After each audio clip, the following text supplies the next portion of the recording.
Hey guys, Adam Savage. I am in the Jacob Javits Center on the west side of Manhattan at New York Comic Con with two old friends of mine and two heroes of mine. This is Regan, this is Scone. They are Cowbutt Crunchy. And you guys, every time I see you, you blow my freaking mind. We always want to bring something nice for you. We were like, let's bring some small stuff. And then it was like, oh no, we have to show off for Adam. So you had mission creep. We did, yeah. We really did. Well, I mean, y'all wanted to see what we'd been working on. And unfortunately, we haven't been doing that much. But these were the only ones that came to mind. So we put them on. And now we're here. Okay, walk me through these costumes. Regan, this is insane what you are wearing. You look like a Baroque table setting that became completely conscious. So these are actually a little bit different from what we wore for you last time. Yeah. This is something that we really love to do. And that's not just create cosplays based off of shows. That's create cosplays for characters with our own original spin on it. Yeah. So this is Bubblegum and Marceline, the Vampire Queen, who we absolutely adore. We love Adventuretime so much. And even though there's a lot of great costumes in there, sometimes you want to pay a little bit more homage and do something original yourself. Yeah. And so really wanted to make something based on iconography, religious aspects, religious imagery, especially because Bubblegum is kind of a god to her people. She literally is a god. She created them, and she is a feared god, but she is a god. And so I wanted to create an outfit that really mimicked that and said, well, what if there was a Bubblegum religion? What would that look like? What kind of sculptures would there be here? What kind of paintings would they have? And so that's a lot of the kind of original cosplay design that we like to do. We like to take the characters and then make something really unique and cool just for them based off of their personality. And then after I started making this, Scone went, oh, me too. And so you said the Baroque, because that's really what she was referencing. Yeah. She was like the high, like Renaissance Baroque. And so I was like, I'll do a Gothic church. Of course. Because I'm a vampire. Yes. So a lot of designs, you can't just pop the same thing on other characters. It's about the character. Yeah. So, yeah. I really appreciate the way you've got light coming through the headdress, artificial light coming through the belt, light reflecting off the jewels, and it is all actually matching. Yeah. Nicely done. Was so this and this and this are all the same resin. So it was very much like I bought my jewels and then I was like, okay, I gotta try and color match all my resin bits. Amazing. Yeah. I need to put strings on it at some point, but I'm worried that I'll break them. There's so many disciplines being represented here. I would like to start. Can I start with the construction inside? Is this? Do you have a real rattan hoop skirt under there? So there's actually. I need to make a better hoop. So right now there are two hoop skirts because I need to make a more solid one to hold up the weight of this dress. The dress is only 5 pounds, but it still is a little much for the hoop. So there's a hoop underneath, and then there's 3 petticoat layers. A little petticoat on top to try and give it this kind of cupcake shape. Yeah. And then on top of that, this skirt is really all one piece kind of together. Okay. Well, to continue the engineering vein, I see 2 other things. This piece, but really this piece that's floating. Yes. How did you keep that so light? So this is actually like, usually when I design something, there's one thing to start with, and then everything else kind of comes around that. And that is this sculpture. I really wanted to make this, so I started with this and kind of worked out from that. Yeah. I wanted something incredibly detailed, but also lightweight enough to be able to attach to here, but also something that would hold up to being worn to a con over and over again, because it's such an important thing. And so I went through the idea of doing foam and foam clay and warbler, and I eventually ended up casting it out of featherlight resin. Amazing. Because you can get all of the details, and it's honestly, it's darn lightweight. I'm shocked. It was the first time I used it. Resin May I touch it a little? Oh yeah, go for it. To feel that? Yeah. Oh wow, yeah. Okay, I can feel. Yeah, but then you can still get all of the little details, and then this has some gold leaf on top of it for all that fun pop and all that kind of stuff. So if you started with that, then you worked out how to mount it to yourself, and then built the rest of the. So I unfortunately do not have a full body double, but we built partial. We have a partial body double, which I said, darn it, can't use this. I'm not going to start all over. So we made a duct tape one. Yep. You just need the basic rough shape. And then on top of that, I sculpted this. And now the way I attach this actually is there is a thermoplastic called Warbler that I stitched to the dress so Yeah. that will not go anywhere, and it creates a nice, flat, immovable nice. mount, and then we just barge that right on top. And your halo, that could be incredibly heavy and rough on your head. Tell me how it's attached. It's a little heavy, but it's balanced, which I find is like the key with this kind of stuff. Yeah.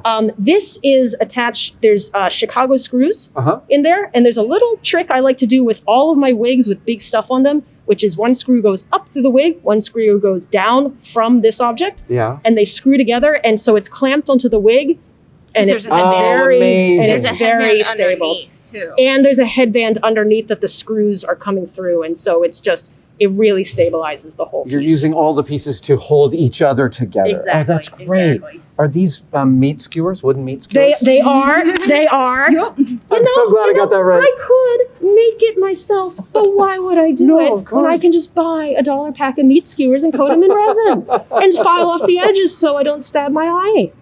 But yeah, I mean, it's meat skewers and candy with resin on top of it. So, Lastly, on this costume, these beautiful embroidered frames. thank you. I mean, I love the paintings, but is this something that you built or that you could actually find? So we do a lot of our own custom embroidery. These are also our custom design as well. Wow. And so she actually does most of the digitizing. I'll usually sketch out what I want Yep.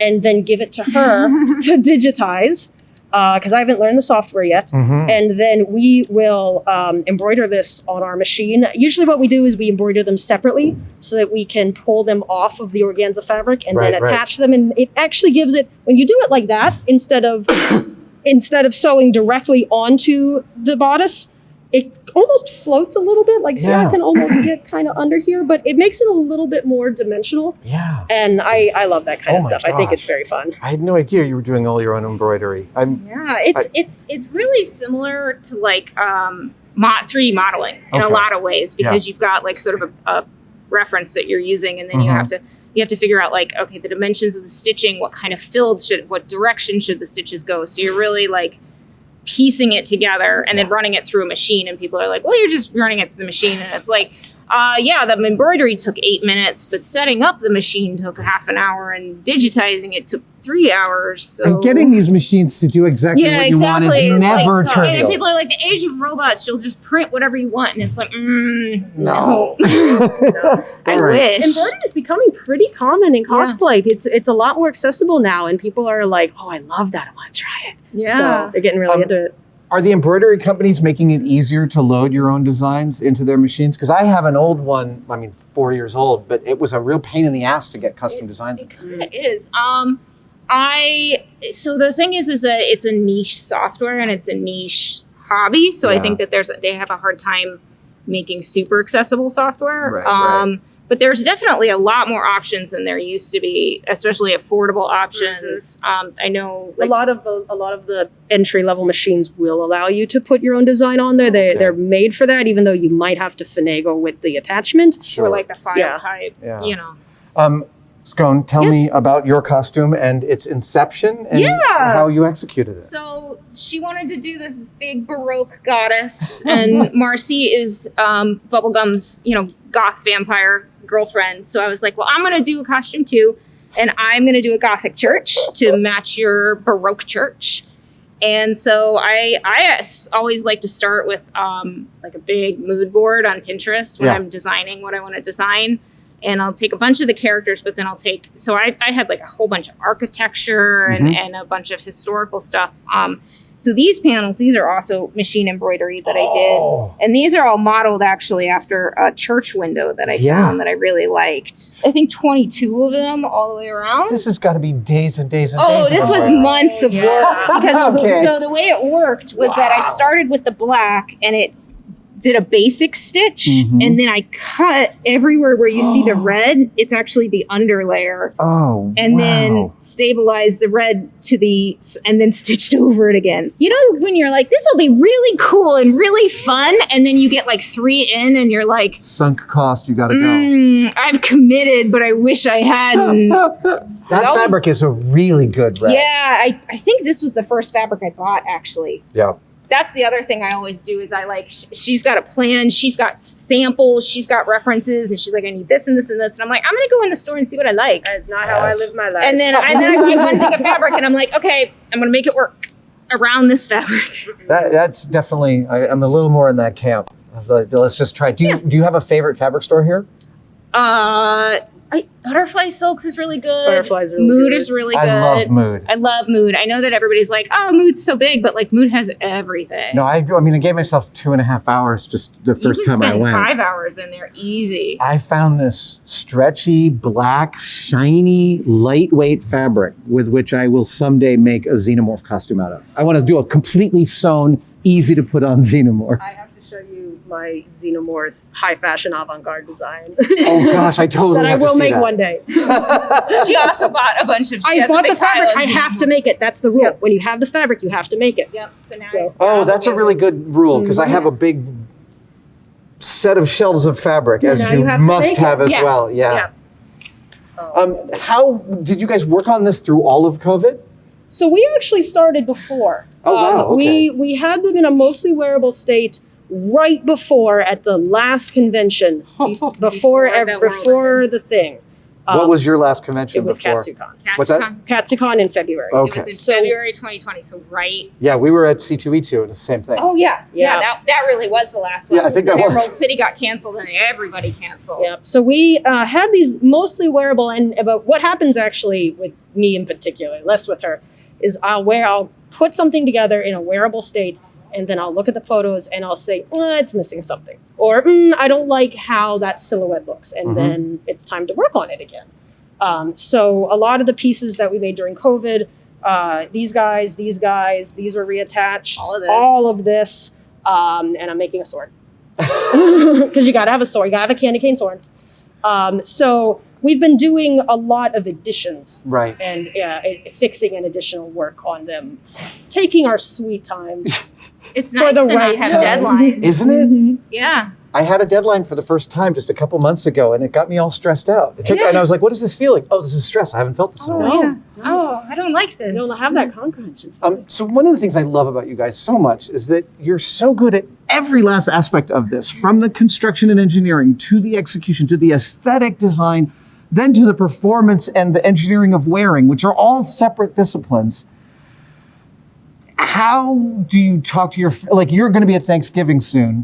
What do your families think about this hobby that is in fact My mom, 9 different my disciplines? mom thinks it's the darn coolest thing ever. Oh, First of all, good. she tells people we're costume designers, which I've told her multiple times is not correct and is a real job that people have trained and studied and work at. But anyway, she loves it. And she's always she loves to hear like, what cons are you going to? What are you doing? But because she's also an artist. She's an interior designer and like a 2D artist. So she gets it. Okay. My sister thinks it's fun. My sister had to suffer through the anime phase in high school. So this is the best case scenario. My sister's husband, interestingly, is he's not a nerd, but he's really into engineering. And he actually saw the interview last year and then called me up on the phone and was like, can I buy you a laser printer? Because apparently that was in the interview. We were like, the one tool we don't have is a laser printer. And I guess he found out, laser cutter, found out by watching that of his own volition. I hadn't even told him. Amazing. Yeah, so it's charming. They all think it's very cute. Yeah, my parents think it's really cool. There's a lot of artists in my family, and my dad's an engineer. So, I learned a lot as a kid working with his, honestly, far too unsupervised working with his stuff, but not going to complain now. My mom's super, super, super supportive. She's always like, oh, what con are you going to? Or like when we're like, working on projects, she's like, can I buy you some stuff? Can I buy your books? Like, can I do this or that? And Your I'm mom's like, just a very supportive she's person. just a very I love supportive that. person. And I don't think she necessarily gets it because she's Yeah. always like, how's your anime costume? And I'm like, it's not from anime, Mom.